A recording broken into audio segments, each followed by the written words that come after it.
শুধু মানুষের বারবার আসে না, তাই একবার সুযোগ আসলে ওই সুযোগটা কোনো রকম হাতছাড়া করা উচিত নয়। সেই সুযোগ হোক অজস্র টাকা একবারে চলে আসা, সেই সুযোগ হোক এক বন্ধু পাওয়া, সেই সুযোগগুলি হোক কোনো ক্ষমতা, সেই সুযোগ হোক কোনো না কোনো একটা নতুন দিশা। আপনি হয়তো হোঁচট খেয়ে বসে আছেন যে আর কোনো দিন আপনি সুযোগের সন্ধান পাবেন না। ভুল কথা, আপনার জীবনে বারবার 3 বার এই সুযোগের দিশা আপনার কাছে আসতেই পারে। আপনার শুধু ওই সুযোগে ধরে সুযোগটাকে কাজে লাগাই দেওয়াই আপনার কাজ। তাই আমাদের দেশে এমন এক সুযোগ সন্ধানে যারা দেশকে একেবারে ওলটপালট করে দিয়েছে সুযোগের হাত ছাউনি দিয়া। কি বলেন, দেশ স্বাধীন হয়েছে আজকে প্রায় 55 বছর শেষ হয়ে গেল। আসলে দেশ স্বাধীনের কোনো চিত্রই আমাদের কাছে নাই। কতিপয় লোকদের জন্য এই বাংলাদেশটা একটা স্বাধীন হয়েছে 71-এ। আবার কিছু কিছু সুযোগ সন্ধানীরা 24-এ এসে দেশটা নতুন করে বলে স্বাধীন করেছে। স্বাধীনতার খাতায় তাদের কোনো দিশা নেই, স্বাধীনতার খাতায় তাদের নাম লেখা হবে না। তারা স্বাধীনের কথা বলে শুধু দেশে অজস্রভাবে লুটপাট, ছিনতাই, আহাজারি রাহাজারি, মারামারি, কাটাকাটি যা করেছে এই দেশে, আমার ভাবতেও ঘৃণা লাগে, ভাবতেও লজ্জা হয়। কি বলবো রে ভাই, দেশটা 200 বছরের পাছায় দেশে, আবার তারা নাকি বলতেছে তাদেরকে মুক্তিযোদ্ধার সনদ দিতে হবে। হাস্যকর এক কথা কানে শুনলাম। আসলে আমি চাই না এই ছোট ছোট বাচ্চারা কি বলতে চায়, তাদের গাঢ় জ্ঞান হয় নাই, গভীর জ্ঞানের স্তরে তারা পৌঁছে নাই।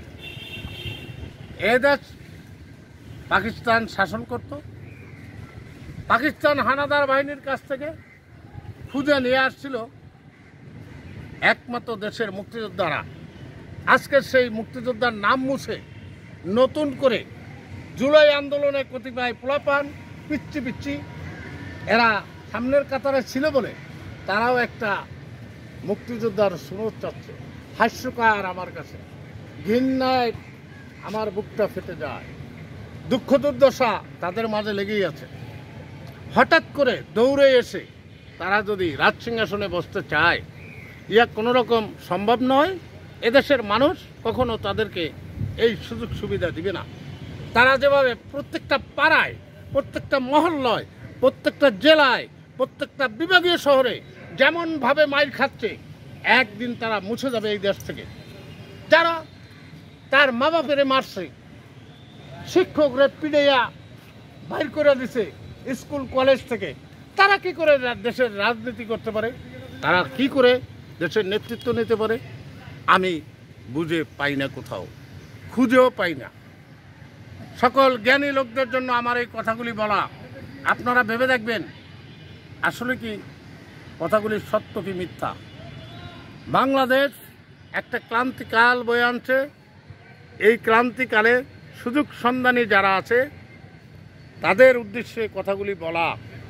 তারা যেন সংযম হয়ে যায়, ওখান থেকে যার যার স্থান থেকে শেষে নিস্তব্ধ হয়ে যায়, তৈরি হয়ে যায়, এখন থেমে যায়। নচেত সামনে কি যে ভয়াবহ আসতেছে সে কথা বলা বাহুল্য। আতঙ্ক সৃষ্টি হচ্ছে দেশের মধ্যে। যে কোনো মুহূর্তে গৃহযুদ্ধ লেগে যেতে পারে। নির্বাচন দেওয়ার কথা বলছে, নির্বাচন তো দূরের কথা, নির্বাচনের নাও এই দেশে আসতে পারে না।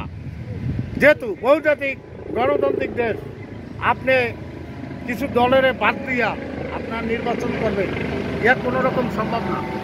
তাই আমি আপনাদের চোখ কান খুলে দেওয়ার জন্য কিছু কথা আপনাদের সামনে তুলে ধরলাম। দেশ ও দেশের বাইরের থেকে আমার এই কথাগুলো মনোযোগ সহকারে শুনবেন। আশা করি শুনলে আপনারা বুঝতে পারবেন সামনের দিকে আপনাদেরকে কি বলতে চাইছি। যদি ভালো লাগে আমার কথাগুলো লাইক দিবেন, শেয়ার দিবেন। এই বলে আজকের মতো এখানে রাখছি। আল্লাহ হাফেজ। আসসালামু আলাইকুম।